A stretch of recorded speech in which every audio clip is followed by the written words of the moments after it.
धृतराष्ट्र, पांडु व विदुर जन्म। महाराज शांतनु से विवाह के पश्चात सत्यवती के चित्रांगद और विचित्रवीर्य नामक 2 पुत्र हुए। शांतनु का स्वर्गवास चित्रांगद और विचित्रवीर्य के बाल्यकाल में ही हो गया, इसलिए उनका पालन पोषण भीष्म ने किया। भीष्म ने चित्रांगद के युवा होने पर उन्हें हस्तिनापुर की राजगद्दी पर बिठा दिया, किंतु कुछ ही काल में गंधर्वों से युद्ध करते हुए चित्रांगद मृत्यु को प्राप्त हो गए। इस पर भीष्म ने उनके अनुज विचित्रवीर्य को राज्य सौंप दिया। अब भीष्म को विचित्रवीर्य के विवाह की चिंता हुई। उन्हीं दिनों काशीराज की 3 कन्याओं अंबा, अंबिका और अंबालिका का स्वयंवर होने वाला था। उनके स्वयंवर में जाकर अकेले ही भीष्म ने वहां आए समस्त राजाओं को परास्त कर दिया और तीनों कन्याओं का हरण करके हस्तिनापुर ले आए।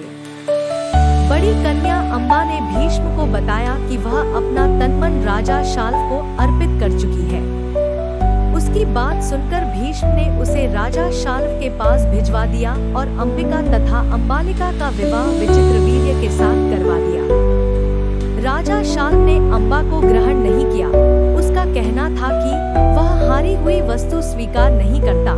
अतः वह हस्तिनापुर लौट कर आ गई और भीष्म से बोली, हे आर्य, आप मुझे हर कर लाए हैं, आप मुझसे विवाह करें। किंतु भीष्म ने अपनी प्रतिज्ञा के कारण उसके अनुरोध को स्वीकार नहीं किया। अंबा रुष्ट होकर परशुराम के पास गई और उनसे अपनी व्यथा सुनाकर सहायता मांगी। महर्षि परशुराम ने अंबा से कहा, हे देवी, आप चिंता न करें, मैं आपका विवाह भीष्म के साथ करवाऊंगा।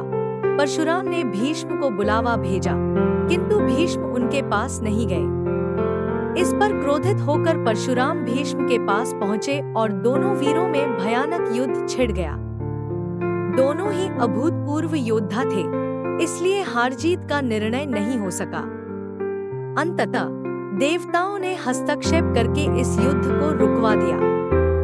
अंबा निराश होकर वन में तपस्या करने चली गई। विवाहोपरांत विचित्रवीर्य अपनी दोनों रानियों के साथ भोगविलास में रत हो गए, किंतु दोनों ही रानियों से उनकी कोई संतान नहीं हुई और वे क्षय रोग से पीड़ित होकर मृत्यु को प्राप्त हो गए। अब कुल नाश होने के भय से सत्यवती ने एक दिन भीष्म से कहा, पुत्र, इस वंश को नष्ट होने से बचाने के लिए मेरी आज्ञा है कि तुम इन दोनों रानियों से पुत्र उत्पन्न करो।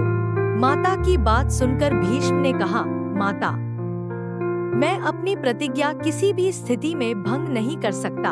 यह सुनकर माता सत्यवती को अत्यंत दुख हुआ। अचानक उन्हें महर्षि पराशर से उत्पन्न अपने पुत्र वेदव्यास का स्मरण हो आया। स्मरण करते ही वेदव्यास वहां उपस्थित हो गए। सत्यवती उन्हें देखकर बोली, हे पुत्र, तुम्हारे सभी भाई निःसंतान ही स्वर्गवासी हो गए।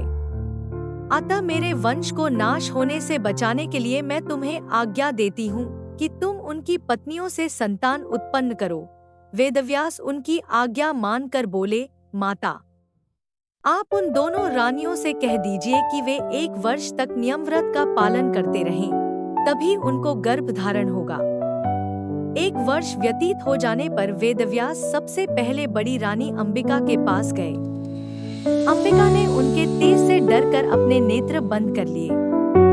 वेदव्यास लौटकर माता से बोले, माता, अंबिका का बड़ा तेजस्वी पुत्र होगा, किंतु नेत्र बंद करने के दोष के कारण वह अंधा होगा। सत्यवती को यह सुनकर अत्यंत दुख हुआ और उन्होंने वेदव्यास को छोटी रानी अंबालिका के पास भेजा। अंबालिका वेदव्यास को देखकर भय से पीली पड़ गई। उसके कक्ष से लौटने पर वेदव्यास ने सत्यवती से कहा, माता, अंबालिका के गर्भ से पांडु रोग से ग्रसित पुत्र होगा। इससे माता सत्यवती को और भी दुख हुआ और उन्होंने बड़ी रानी अंबालिका को पुनः वेदव्यास के पास जाने का आदेश दिया। इस बार बड़ी रानी ने स्वयं न जाकर अपनी दासी को वेदव्यास के पास भेज दिया। दासी ने आनंद पूर्वक वेदव्यास से भोग कराया। इस बार वेदव्यास ने माता सत्यवती के पास आकर कहा, माते, इस दासी के गर्भ से वेदांत में पारंगत अत्यंत नीतिवान पुत्र उत्पन्न होगा। इतना कहकर वेदव्यास तपस्या करने चले गए। समय आने पर अंबिका के गर्भ से जन्मांध धृतराष्ट्र, अंबालिका के गर्भ से पांडु, रोग से ग्रसित पांडु तथा दासी के गर्भ से धर्मात्मा विदुर का जन्म हुआ।